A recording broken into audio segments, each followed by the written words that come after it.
आदाब आजमा टाइम्स में आप तमाम का खैर मकदम है। सियासत में जो हालात हैं, मुल्क में जो हालात हैं और कौम के जो हालात हैं, इस खुसूस में हमारे चीफ एडिटर अजमतुल्लाह खान ने जनता दल सेकुलर के सीनियर नायब सदर शफीउल्लाह से मुलाकात की और उनसे खुसूसी गुफ्तगू की। सैयद शफीउल्लाह जो कि जनता दल सेकुलर के सीनियर नायब सदर होने के साथ साथ टिप्पू सुल्तान प्रचार समिति के भी नायब सदर हैं, साथ ही साथ Indian Muslim for piece and harmony के भी वो सरगर्म जिम्मेदार हैं। आइए उनकी ये खुसूसी गुफ्तगू मुलाहिदा कीजिए। अब सैयद शफीउल्लाह साहब की शख्सियत मुहताज तारुफ नहीं है। आप शहर के एक नामवर इंडस्ट्रियलिस्ट भी हैं। इसके अलावा आप एक मिली कायद भी हैं। आपने हमेशा मिल्लत के कास के लिए काम किया है। हम आप जैसे कायद से मिलना एक बहुत बड़ी खुशकिस्मती है। हम जनाब सैयद शफीउल्लाह साहब से मुलाकात कर रहे हैं, जो आपके नाज़रीन के सामने पेश कर रहे हैं। जनाब सैयद शफीउल्लाह साहब, अस्सलाम वालेकुम। वालेकुम अस्सलाम। आप एक इंडस्ट्रियलिस्ट हैं, इसके बावजूद आप सियासत में भी दिलचस्पी है। इस सबक से आप क्या कहेंगे? देखिए, एक वाक़या ऐसा पेश आया तकरीबन सन 2000 में। टैंक गार्डन, जिसका पुराना नाम सोमेश्वर नगर है, वहाँ पर पहले से मौजूद सियासतदान वहाँ के हालात से वाकिफ़ होते हुए भी उस मोहल्ले की तरक्की और बहबूदी में कोई काम नहीं किया। ये देखकर हम सब एसोसिएशन के लोग, सोमेश्वर नगर वेलफेयर एसोसिएशन के लोग मिलकर एक दूसरे कैंडिडेट को खड़ा किए हमारे, ताकि हमारे काम भी निकलें और किसी किस्म की उसमें रिश्वतखोरी ना रहे। लेकिन जीतने के बाद वो शख्स पहले वाले से ज़्यादा रिश्वतखोरी में मुब्तला होकर फिर मोहल्ले के काम को जूं का तूं छोड़ दिया। उस पर नाराज़ होकर हम सब लोगों ने तय किया और सब लोगों ने कहा कि हम में से ही एक आदमी को खड़ा करें जो तरक्की और फलाह बहबूदी का भी काम करे, अतराफ़ के मोहल्लों की और सोमेश्वर नगर के और टैंक गार्डन की, और रिश्वतखोरी से भी बचाए लोगों को रिश्वतखोरी से तंग ना किया जाए।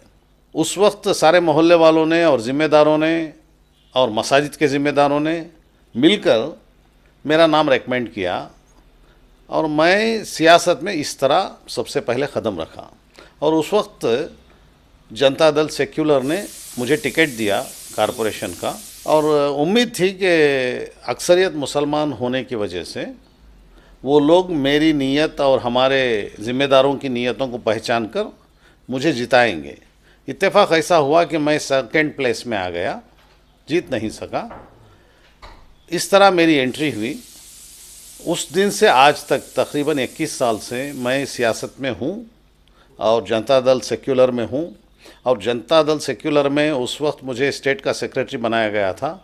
अब जो है मैं सीनियर वाइस प्रेसिडेंट हूँ पेरेंट बॉडी में, माइनॉरिटी का नहीं बल्कि पेरेंट बॉडी, जहाँ सारी कौमों की तरफ से नुमाइंदगी होती है, पेरेंट बॉडी में हूँ। दूसरा, मैं नेशनल एग्जीक्यूटिव मेंबर भी बनाया गया हूँ और इसी के साथ जो इलेक्शंस के वक्त डिसीशन बॉडी है, डिसाइडिंग बॉडी, पार्लियामेंट्री बोर्ड, उसका भी मेंबर बनाया गया हूँ। और मेरी ज़िम्मेदारियाँ जो कुछ पार्टी में मिलती हैं, उन ज़िम्मेदारियों से पार्टी के लिए जो काम होना है वो तो मेरे तरफ से रहेगा ही।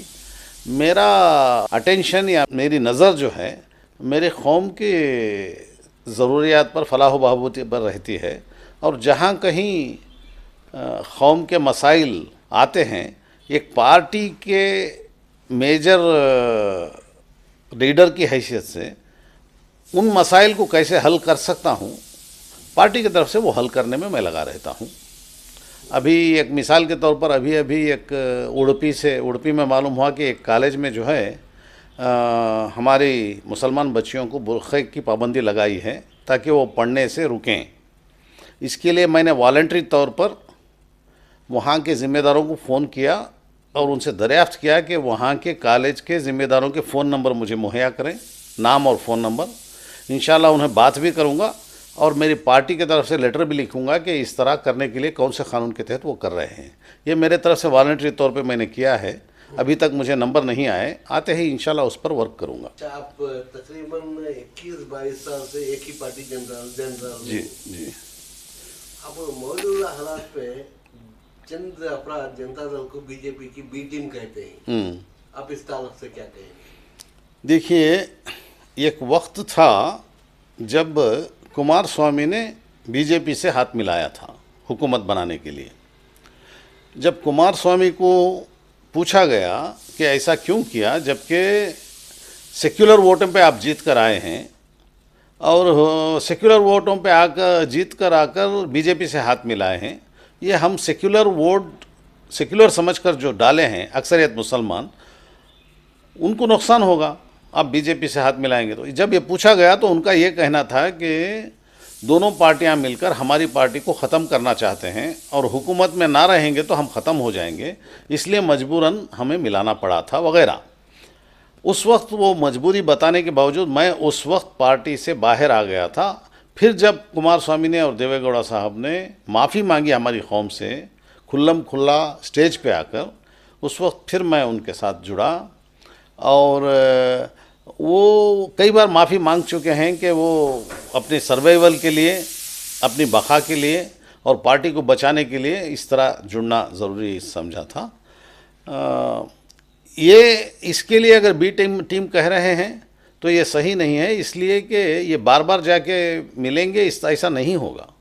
हमें उम्मीद है इंशाल्लाह। जनाब शर्मिला साहब, आप हमेशा से मिल्लत के काज के लिए काम करते आ रहे हैं। जी जी। मिल्लत के मौजूदा मसाइल पर आप क्या कहना चाहते हैं? जहाँ तक मिल्लत के काज के लिए काम करने के आप कह रहे हैं कि हमेशा से करता आ रहा हूँ, ये असल में मिल्लत की ज़रूरत नहीं है बल्कि मेरी ख़ुद की ज़रूरत है। मेरी ख़ुद की ज़रूरत इस तरह, क्योंकि मैं मुसलमान हूँ, अल्लाह ने मुझे समझ दे रखी है कि अगर मुझे कुछ कमाना है तो मिल्लत के काज के लिए काम करूँ तो मेरी कमाई बहुत दुगनी तिगनी होगी अल्लाह के पास, इसलिए मैं काम करता हूँ। लिहाजा ये किसी पर एहसान नहीं है। दूसरा, आपने ये कहा कि अब मिल्लत के लिए आइंदा क्या प्लान है। मैं समझता हूँ कि देखिए, बहुत सारे लोग ये समझते हैं कि मैंने ये भी सुना है कि मुसलमान अगर ज़कात निकाल देंगे तो मसाइल हल हो जाएंगे, और बहुत सारे लोग ये भी कहते हुए सुना है मैंने कि वक्फ बोर्ड का मामला सही होकर वहाँ का कलेक्शन बराबर हो जाएगा तो मुसलमानों के मसाइल हल हो जाएंगे। मैंने पूरा इन सारी बातों पर गौर किया और वर्कआउट किया और रिसर्च किया, तो मुझे पता चला कि कोई भी कौम अपने तौर पर कौम के मसाइल हल करना बहुत दुश्वार है, हुकूमत को इस्तेमाल करके ही हल होगा। इसके लिए मैं बाबा साहेब अम्बेडकर की एक मिसाल देना चाहता हूँ। श्री बाबा साहेब, डॉक्टर बाबा साहेब अम्बेडकर ने दलितों से ये कहा है, मुझे कई दलित लीडर दिल्ली से मिलने आए थे मुझसे, दलितों के साथ मीटिंगें हुई, उसमें दलितों ने, लीडरान ने ये कहा कि बाबा साहेब अम्बेडकर साहब ने ये कहा है कि आप लोगों के मसाइल यानी दलितों के मसाइल एक लाकर में लाख हैं, मखफल हैं, खुफुल लगा हुआ, वो खोले बगैर आपके मसाइल हल नहीं होंगे। खोलेंगे कैसे? चाबी से। उसकी चाबी है सियासत में आप लोगों की मौजूदगी। ये उन लोगों ने दलितों को कहा।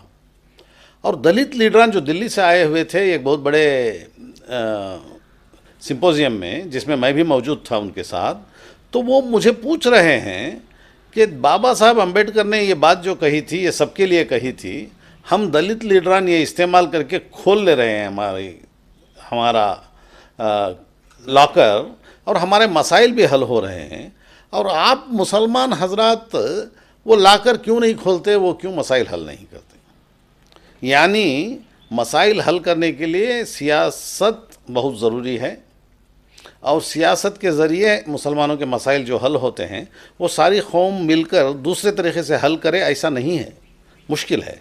अच्छा, इसके लिए ज़रूरी है कि सियासतदान जो मुसलमान सियासत में आते हैं वो लाकर खोलने के लिए आए मसाइल के। अगर कोई सियासतदान वो नीयत से नहीं आते बल्कि कुछ बनाने के लिए या शोहरत के लिए या नाम बनाने के लिए या कुछ बनाया हुआ माल बचा लेने के लिए या किसी दूसरे तरीक़े से अमास किया हुआ यानी जमा किया हुआ माल उसको हिफाजत के लिए सियासत का एक पर्दा उड़ाने के लिए सियासत में घुस आएँ, फिर कहें कि मुसलमान के वोट मुसलमान डालें, मैं मुसलमान हूँ, और मुसलमानों के वोट ले लें खूब, और असल उनका मकसद उनका माल की हिफाजत कर लेनी है, या अपना नाम की शोहरत कर लेना है, या कोई अपने ख़ानदान, अपने घर, अपने आप को बढ़ावा देने के लिए, या पैसा जो बनाया है उसकी हिफाजत के लिए, या मज़ीद पैसा बनाने के लिए दूसरे बहुत सारे बिजनेसेस किए, बहुत सारे बिजनेसेस में पैसा भी कमाया, खूब जमा भी किया। अब सियासत में मालूम पड़ा कि एक का 1000 मिल जाएगा, तो इसमें भी वो काम के लिए आए, पैसा बनाने के लिए। उसको आप कमाई समझ लें, मैं तो उसको लूट ही समझता हूँ। सियासत में रहते हुए भी अगर सियासत से पैसा बना रहे हैं तो उसको अगर कमाई समझे, कोई समझे तो समझे, मैं तो उसको लूट समझता हूँ। इसके लिए अगर आकर जमा करने के लिए आए तो इसका मतलब ये हुआ कि जो बाबा साहेब अम्बेडकर बता रहे हैं, ने बताया है कि आपके मसाइल लॉक हैं, अंडर लॉक हैं, और उसको खोलने के लिए सियासत में आइए। तो ये सियासतदान ये रूप में ये सोच रखकर आने वाले सियासतदान मुसलमानों के मसाइल हल होने की जगह, लाकर में चाबी डालने की जगह ये आड़े खड़े हुए हैं चाबी, ताकि चाबी अंदर डालकर खोला ना जाए और मसाइल मसाइल ही रहें। और ये सियासतदान मुसलमानों के सामने अपने दांत दिखाकर, हंस के खुशी जाहिर करके, उनके वोट हासिल करके सियासतदान बड़े से बड़े बनते जाएं, माल खूब से खूब तर जमाते जाएं और माल की हिफाजत कर लें, और फिर जब वो रिटायर होते हैं तो 10 बंगले, 10 कारें और 10 और कुछ बाग वगैरह बनाकर मर जाएं और उनके बच्चे उसका मज़ा लूटें। अगर ये नीयतें हैं तो बाकी के मुसलमानों के मसाइल हल कैसे होंगे? इसके लिए ज़रूरी है कि सियासतदान मुसलमान ये नीयत से सियासत में ना आए, क्योंकि अगर ये नीयत से आ रहे हैं तो पहले ही देखें कि मुसलमानों के हालात बहुत बहुत बहुत बुरी तरह मुतासिर हैं। जिनके मसाइल बग़ैर हल हुए के पड़े हुए हैं, सारे मसाइल हल करने की बहुत ज़रूरत है। और किसी को भी दूसरे सियासतदानों को इंटरेस्ट उसी वक्त आएगा जब मुसलमान सियासतदान वो चाबी को फिराएंगे, या चाबी खोलने वाले का हाथ पकड़ के फिराएंगे, या उस पर दबाव डाल के जल्दी करेंगे, या दबाव डालकर उसे समझा बुझाकर उसको खोलकर उस मसाइल को हल करने की कोशिश करेंगे। वो उसी वक्त कर पाएंगे जब आपकी उसमें हिरिस और माल जमा करने या माल की हिफाजत करने, या यहाँ से लूटा वहाँ तकसीम किया, शोबाजी किया, इसमें आप लग जाएंगे तो हरगिज़ नहीं होगा। मुसलमानों के मसाइल हल करने की नीयत से सियासत में आए तो सियासत के ज़रिए मुसलमानों के मसाइल हल हो सकते हैं। ये मेरी नीयत है। इंशाअल्लाह ये काम मैं करता रहूँगा। मुझे अल्लाह ताला ने जितनी हैसियत दी है उतनी हैसियत से ये काम करूँगा। अगर और बड़ी हैसियत मिली तो उससे भी करूँगा। आपने हर बार मिल्लत का दिफा किया है, चाहे वो अखबारात के ज़रिए हो या टीवी चैनलों पर। आप हमेशा अपने मुखालिफ की बोलती बंद कर देते हैं। आपको ये मालूमात ऐसी मामला क्यों कर हासिल हो जाती है? हुआ यूँ कि मुझे तकरीबन आज से 31 साल पहले 1990 में एक मस्जिद का सेक्रेटरी बना दिया गया। मस्जिद अतीक टैंक गार्डन का सेक्रेटरी वहाँ की कमेटी ने, ज़िम्मेदारों ने बनाया। उस वक्त मुझे हमेशा मालूम था कि मस्जिद की ज़िम्मेदारी मामूली नहीं, बहुत बड़ी ज़िम्मेदारी होती है, और एक पूरे मोहल्ले की भी ज़िम्मेदारी है।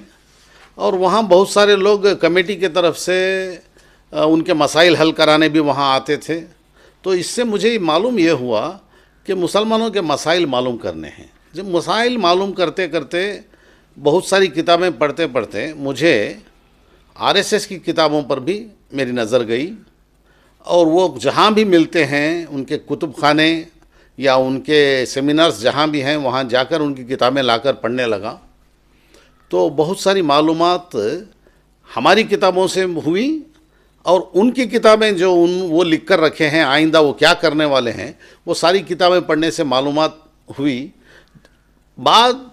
उसके बाद जो है क़ानूनी किताबें मैं पढ़ने लगा, और क़वानीन जो हैं खुसूसन दूसरी कौमों के क़वानीन की किताबें पढ़ने लगा, जिसके ज़रिए जो मालूमात हुई वो जब मैं पेश करता हूँ, जब कभी डिबेट में बैठता हूँ और खुसूसन मुसलमानों के मुखालिफ बातें करने वाले जब मेरे सामने आते हैं, तो जब वो मालूमात हासिल जो की गई उसके मुताबिक मैं जब बात रखता हूँ तो वो जवाब दे नहीं सकते, लाजवाब हो जाते हैं।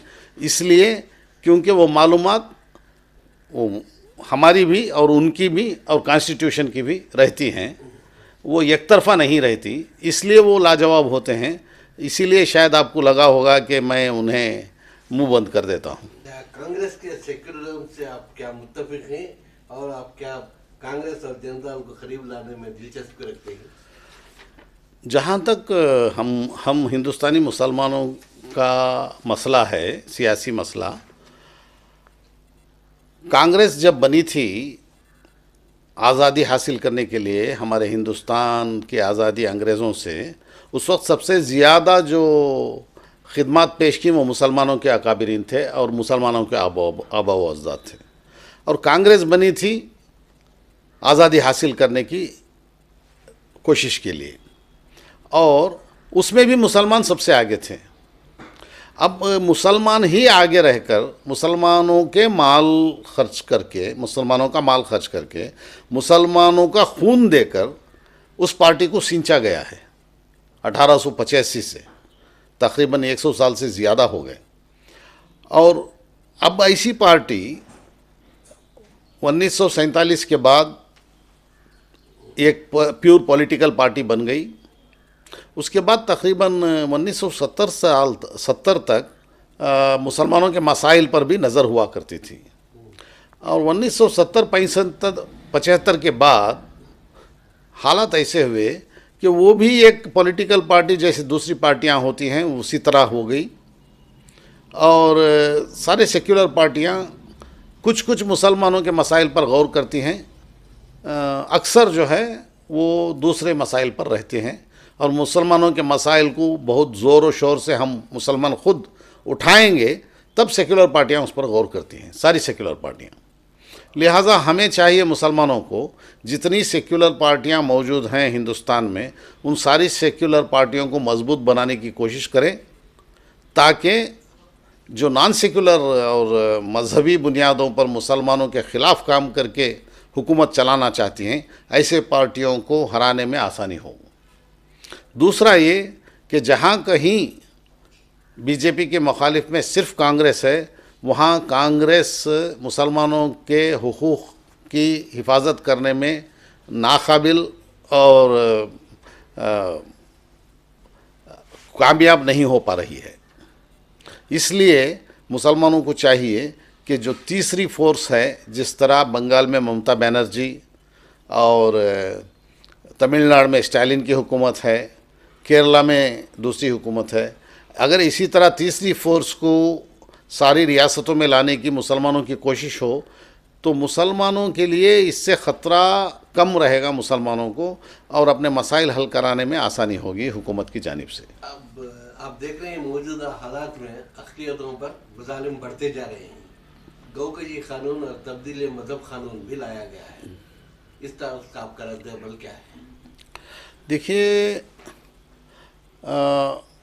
चूँकि मैं जो गौकशी के क़ानून और तब्दील मज़हब का क़ानून ला रहे हैं उस पार्टी के असल मादरी तंजीम आरएसएस की किताबें पढ़ चुका हूँ, बहुत सारी किताबें पढ़ चुका हूँ, तो उससे साफ मालूम होता है तकरीबन 100 साल से उस पार्टी और उसके मादर तंजीम की कोशिशें जारी थीं। लेकिन 100 साल से पहले तकरीबन 1807 ईस्वी के बाद से उनकी पूरी कोशिश मुसलमानों में से जो इस्लाम पूरा नहीं जानते या ठीक से मालूम नहीं, उन्हें वापस शुद्धिकरण के ज़रिए मुसलमानों को हिंदुओं में बनाने की कोशिशें चलीं। उस वक्त के हमारे उलमा और अकाबिर हजरात और मुफक्किरीन और दानिश्वर कौम के हजरात बहुत ज़्यादा एड़ी चोटी का कोशिश लगाकर उन्हें नाकाम कर दिए। और उन्हें नाकाम करने के बाद, बहुत कोशिशों के बाद, हमारा कॉन्स्टिट्यूशन में भी उनका बहुत सारा हिस्सा रहा, हमारे अकाबिरीन का, जिसकी वजह से कॉन्स्टिट्यूशन में साफ़ है कि सारे मज़हब वालों को उनके मज़हब पर चलने की पूरी आज़ादी है हमारी आइन में। लेकिन अब जो मौजूदा रियासती हुकूमत है वो तब्दीली मज़हब पर जो बिल लाई है वो शायद आइन के उन क़वानीन के मुखालिफ है, लिहाजा जब कोर्ट में जाएंगे इंशाअल्लाह वो कानून भी चला जाएगा। और जहाँ तक गौकशी का ताल्लुक़ है, ये तो उनका शुरू से डिमांड रहा है, लेकिन अगर ये डिमांड किसानों को, किसान अगर गाय और बैल जब बेकार हो जाएंगे उनका क्या करेंगे, इस पर अगर वो ध्यान देंगे तो शायद वो सही काम कर पाएंगे। उनका ध्यान उस तरफ नहीं है, सिर्फ किसानों को भी तकलीफ़ पहुंचाना, इधर मुसलमानों को भी उनके हक़ से रोकना, दलितों को उनके हुकूक से रोकना, ये उनका मंशा है। यूपी में इलेक्शन होने जा रहे हैं, आप क्या समझते हैं कि योगी हुकूमत दोबारा इख्तियार हासिल करेगी? अगर करेगी तो क्या अपोजिशन के वोटों के बट्टे की वजह से होगी या कोई और वजह से?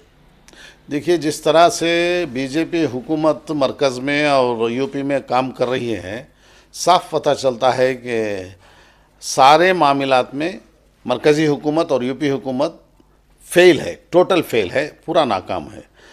यहाँ तक कि किसानों के लिए हो या लेबर क्लास के लिए हो या आम आदमी के लिए हो, हर उनकी पॉलिसी कोई कामयाब नहीं रहे और काम की पॉलिसी नहीं रही, लिहाजा वो नाकाम हो गए हैं, पूरी तरह से हारेंगे और मुकम्मल तौर पर इनका सफाया होगा।